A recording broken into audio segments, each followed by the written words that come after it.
Coletiva de Felipe Luiz, Mauro César questionando o comportamento dos jogadores do Flamengo no jogo de ontem. Léo Ortiz tem uma posição da diretoria com relação às investidas do mercado europeu. Também tem Léo Pereira falando sobre o jogo, o que ele enxergou do Flamengo dentro de campo. E para finalizar, um jogador que vinha sendo monitorado pelo Flamengo renovou o contrato com o time atual e não tem mais como vir.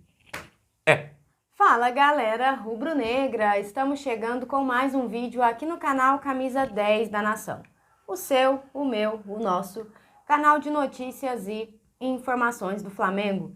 Esse Flamengo que a gente tanto ama.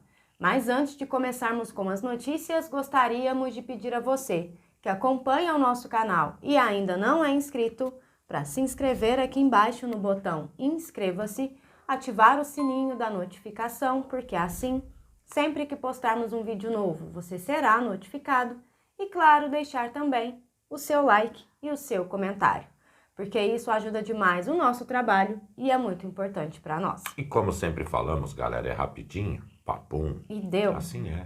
Bom, bora começar então com as notícias. Vamos. Galera, o Flamengo vinha há algum tempo, e isso era real, monitorando a situação do Depou. Hoje ele está no Inter Miami, jogando com o Messi, e com a proximidade do término do contrato, o Flamengo tinha a intenção até de fazer uma investida. Acreditem, era de verdade, meio-campista, experiente, campeão com a Argentina, um jogadorzaço, de verdade. Mas o sonho acabou. Por quê? Ele já assinou um novo contrato com o Inter Miami de mais 4 anos de duração e com essas e outras, esquece. O Flamengo tem que ir para o mercado, tem que buscar jogador para posição. Aliás, para algumas posições, né? Afinal de contas, a gente anda percebendo as carências, jogo após jogo do Flamengo, né, amigos? Só resta saber quando isso vai acontecer, né? Pois é. Bom, galera, seguindo com as notícias, o Flamengo conheceu sua segunda derrota no Brasileirão em 13 jogos. Dessa vez, o time comandado por Felipe Luiz perdeu por 1-0 para o Santos ontem na Vila Belmiro. O Santos foi mais eficiente nos contra-ataques e soube aproveitar as falhas do Flamengo, que teve mais posse de bola, inclusive, mas pouco criou no terço final. Após o jogo, Felipe Luiz foi sincero na coletiva. Parabéns ao Santos, eles anularam nossas vantagens ofensivas e aproveitaram os contra-ataques. Agora é trabalhar, treinar e pensar no próximo jogo.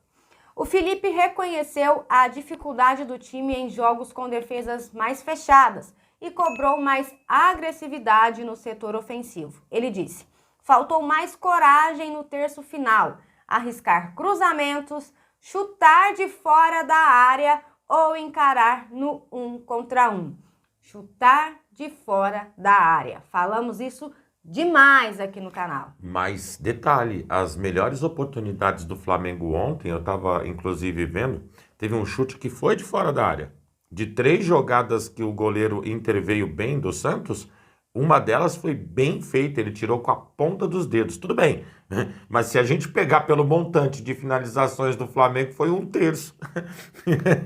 Bom, galera, questionado sobre o assunto Pedro, o técnico disse: esse assunto está encerrado. Já falei o que tinha que falar, agora é trabalhar.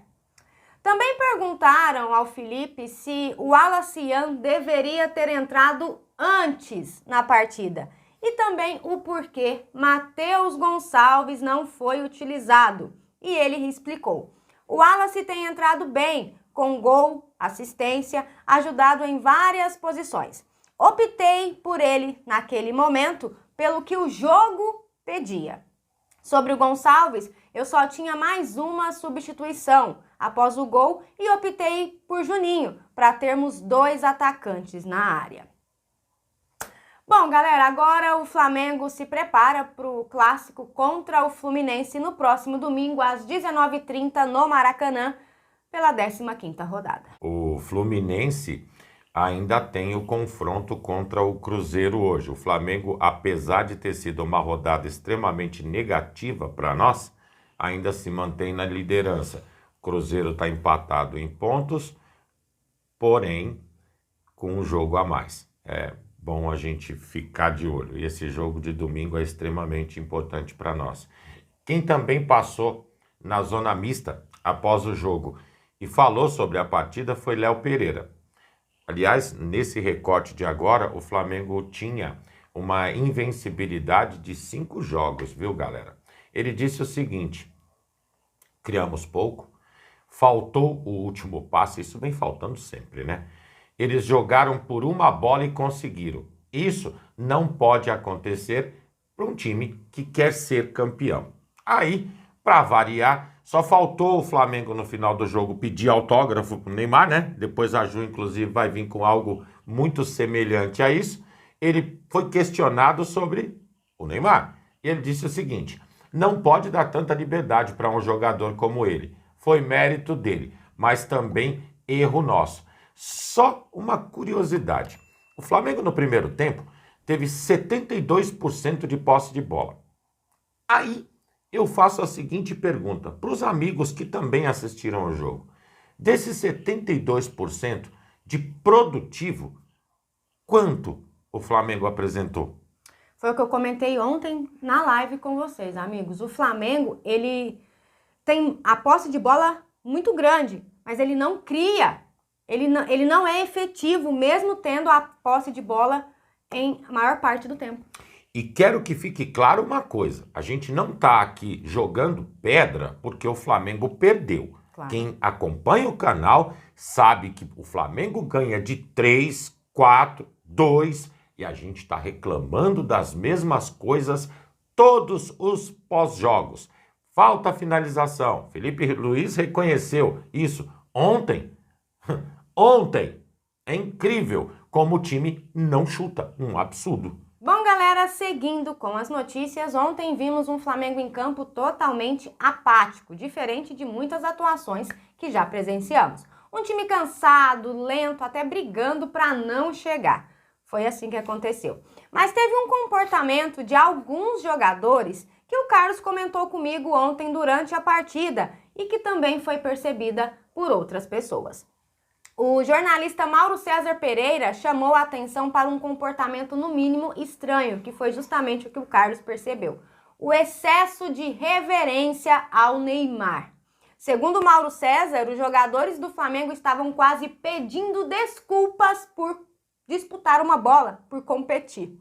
Em uma live no canal dele, o Mauro falou assim: galera, teve uma falta do Neymar no Luiz Araújo, lance acidental, ok, mas o Neymar ficou caído e o Luiz foi lá pedir desculpas. Depois o Arrasca também puxou a camisa do Neymar e ficou se explicando. Isso aconteceu várias vezes. Ainda teve brincadeirinha com o Felipe Luiz, negócio de caneta. Cara, na boa, não precisa brigar com o Neymar, mas tinha que chegar e falar: aqui não. Bom, galera, é aquilo que a gente sempre comenta aqui no canal. Respeito sim, mas com intensidade, por favor. Futebol é duelo, é disputa, é marcação firme. O Neymar é um craque? Claro, sem dúvida nenhuma. Mas a partir do momento que ele entra em campo, ele vira um adversário como um outro qualquer. A gente tem que ter essa consciência. O Carlos até chegou a comentar comigo mais ou menos assim: tá tão ridículo isso que se acontecer de machucarem o Neymar, os próprios jogadores do Flamengo vão brigar entre si. Não, mas é uma verdade. É incrível, é um intocável. Tanto que é intocável que ele nem marcação individual teve. Não é sistema do Flamengo fazer isso, que fique claro, e a gente sabe disso. Mas, pô, quando você tem um jogador que é diferente no time adversário, o que você tem que fazer? Você tem que ter uma atenção diferente também, coisa que não aconteceu. Ele fazia o que queria dentro do campo. O próprio Léo falou exatamente isso na entrevista dele. Pois é. Tenso. Seguindo com as notícias, o Léo Ortiz, ele vem numa sequência de queda de produção, a meu ver. Ele não vem apresentando o futebol que o trouxe ao Flamengo e também se destacou dentro do clube. Momento é absolutamente natural. Porém, o mercado europeu, sem dúvida nenhuma, acompanha a evolução de todos os jogadores no Brasil.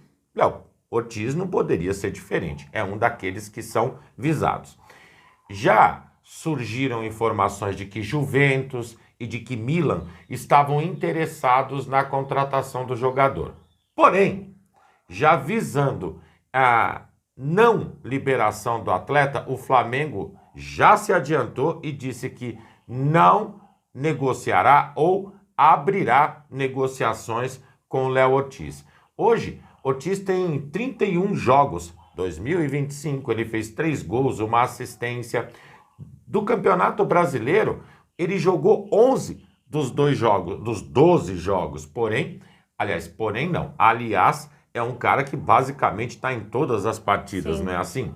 E um detalhe importante, galera, setor defensivo do Flamengo, quando nós tínhamos ainda o Fabrício Bruno, eram jogadores para se escolher e montar a formação defensiva. Hoje ficou Léo Pereira, Léo Ortiz e Danilo. Quando não, tem os 2 meninos da base, o João Vitor e o Cleiton. Só que o Cleiton não renovou com o Flamengo, inclusive está treinando em separado. O João Vitor, como eu disse, é um jovem, pouco apareceu, inclusive vestindo a camisa do time principal. O Flamengo necessariamente precisa ir para o mercado e fazer contratação de mais um zagueiro, sim senhor. Sim senhor, porque nós só temos os 3. Contum de um, fica ali, no fio da navalha, para variar, né? Então, vamos ficar de olho nessa situação, porque os caras interessados, eles chegam. O Flamengo tem a necessidade interna. A visão é de não vender, fico feliz por isso, inclusive. Porém, a gente sabe que o dinheiro sempre fala mais alto, não é? Bom, galera, e para finalizar, após o jogo de ontem, o elenco do Flamengo não recebeu folga hoje. Segundo informações, os jogadores se reapresentam hoje à tarde no CT para iniciar a preparação para o duelo contra o Fluminense no domingo. Bons treinos ao Flamengo, que corrija aí os erros que nós vimos ontem e que a gente faça um bom jogo contra o Fluminense. É o que esperamos. Bom, galera, e essas eram as notícias que tínhamos para vocês agora pela manhã. Lembrando, você que é novo no canal e ainda não é inscrito, dá uma forcinha pra gente, botão aqui embaixo, já se inscreve, deixa o seu like, o seu comentário, compartilhem pra geral, porque vocês sabem, juntos somos mais fortes. Muito mais fortes, amigos. Pessoal, fiquem bem, um excelente dia a todos vocês, um grande abraço e até o próximo vídeo. Amigos e amigas, tchau, tchau. Errei tudo. Tchau.